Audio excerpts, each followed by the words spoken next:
Most people wake up in the morning and immediately start thinking about their problems. Those problems are connected to certain memories, and those memories are connected to specific people, places, and experiences. In a way, your brain works like an old tape recorder that keeps playing the same cassette over and over again. If your brain is simply a record of the past, then the moment you begin your day, you are already thinking from the past and reliving it. Every memory carries an emotion with it, because emotions are the final result of past experiences. The moment you remember something unpleasant, your body reacts as if it is happening again. Suddenly, you feel sadness, frustration, anger, or pain. The way you think and the way you feel together create your state of being. And your state of being eventually becomes your personality. If the emotional state you enter every morning is based on the past, then your past will sooner or later become your future. For example, imagine something happened yesterday that made you angry. Today you wake up and think about that same situation. Instantly, the same emotion appears again. You feel angry once more. If you repeat this for 2 days, people might say you're just having a bad day. If it continues for a week, they will think you're in a bad mood. But if this pattern continues long enough, anger slowly becomes part of your character. Eventually, you are known as someone who is always angry. In other words, your repeated thoughts slowly shape your destiny. If you constantly think from the past, you will keep creating the same life again and again. And the strange part is that most people do this without even realizing it. They keep recreating the same life they don't even enjoy. Here's how the cycle usually begins.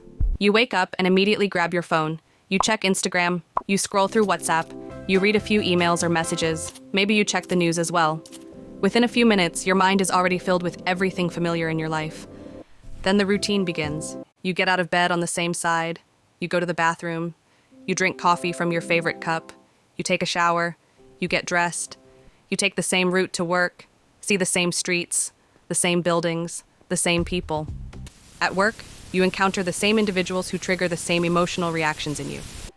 By the time the day ends, you return home and repeat almost the exact same pattern again tomorrow. Over time, this routine becomes automatic. Routine begins to function like a computer program. And when that happens, you slowly lose your sense of conscious control. It is no longer your conscious self directing your life. Instead, a subconscious program is running the show. By the age of 35, scientists estimate that about 95% of who we are consists of memorized behaviors, emotional reactions, habits, beliefs, perceptions, and attitudes that operate automatically. Only about 5% of our mind is truly conscious and intentional. This creates a conflict. Your conscious mind might say, I want to be healthier. I want to be happier. I want to change my life. But the subconscious program is much stronger. It's like putting an average person into a weightlifting competition against an Olympic powerlifter. The conscious mind simply cannot overpower years of subconscious conditioning. That is why many people try to change, but quickly fall back into the same patterns. So how do we actually change? One key step is learning how to move beyond the analytical mind. The analytical mind is the barrier between the conscious mind and the subconscious mind. And this is where meditation becomes powerful. Through meditation, you can learn to slow down your brain waves and enter a deeper mental state. In that state, you gain access to the operating system of your mind, where real change becomes possible. Unfortunately, most people only begin to change when something negative forces them to. A crisis, trauma, illness, or major loss often becomes the trigger for transformation. But the message is simple. Why wait for pain to force change?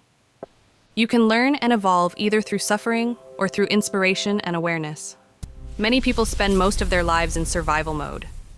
They live under constant stress and anxiety, always preparing for the worst possible outcome based on past experiences. Out of the infinite possibilities life offers, they repeatedly focus on negative scenarios. It's like sitting in a restaurant with an endless menu of delicious food and deliberately choosing the worst item every time.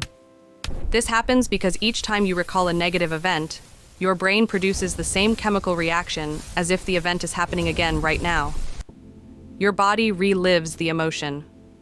In a sense, your body becomes the unconscious mind, and the body cannot easily tell the difference between a real event and a vividly remembered one.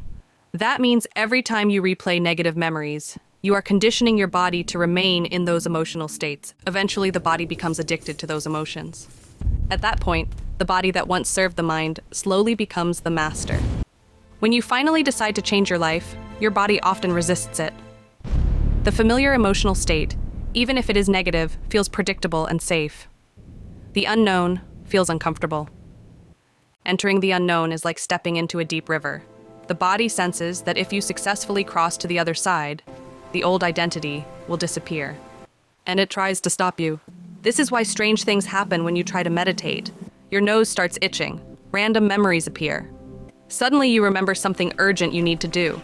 These distractions are simply the body trying to pull you back into familiar patterns. However, the unknown is actually the place where your future is created. And meditation is one of the easiest ways to enter that space. When you reach a deep meditative state, you can begin to imagine a new future. You can mentally rehearse new behaviors, new attitudes, and a new version of yourself. The brain has an interesting property. When you vividly imagine an experience, it often cannot distinguish it from a real one. This means imagination can become a powerful tool for change.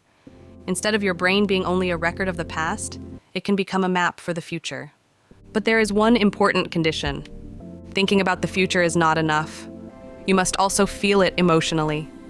Thoughts are the language of the brain, but emotions are the language of the body. When you combine a clear thought with a strong positive emotion, your body begins to believe that the future you imagine is already possible. You no longer need to wait for success to feel successful. You no longer need wealth to feel abundant.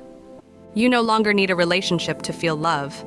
When you generate those emotions within yourself, you begin stepping into the reality that matches them. Instead of being a victim of past experiences, you become the creator of your future. And perhaps the most important realization is this. Just because you have a thought does not mean that the thought is true. Studies suggest that the average person thinks between 60,000 and 70,000 thoughts every day. Around 90% of those thoughts are exactly the same as the thoughts from the previous day. If your thoughts shape your destiny, then repeating the same thoughts will inevitably produce the same life. The same thoughts lead to the same choices. The same choices lead to the same behaviors. The same behaviors create the same experiences. And those experiences generate the same emotions. Meditation helps break that cycle by increasing awareness. The more conscious you become of your thoughts, emotions, and behaviors, the less power automatic patterns have over you. The word meditation itself means to become familiar with. As you observe the thoughts, emotions, and habits of your old self, they gradually lose their influence. You begin planting the seeds of a new identity. Creating a new self is like creating a new garden. First, you must remove the weeds and the rocks. Then you prepare the soil. Only after that can you plant something new. Meditation works in the same way. Training your body to sit still and be present can feel like training a restless animal. It will try to run away again and again. But every time you gently bring your attention back to the present moment, you strengthen your control. Eventually, the body learns to obey. And when the body finally settles, a large amount of energy becomes available. You free yourself from the emotional chains of the past and open the door to new possibilities. Even practicing this process for a short time can begin to change your awareness. You start catching yourself when old thoughts appear. You begin interrupting the patterns that once controlled you. Over time, your imagined future slowly becomes your lived reality, and that is how true change begins.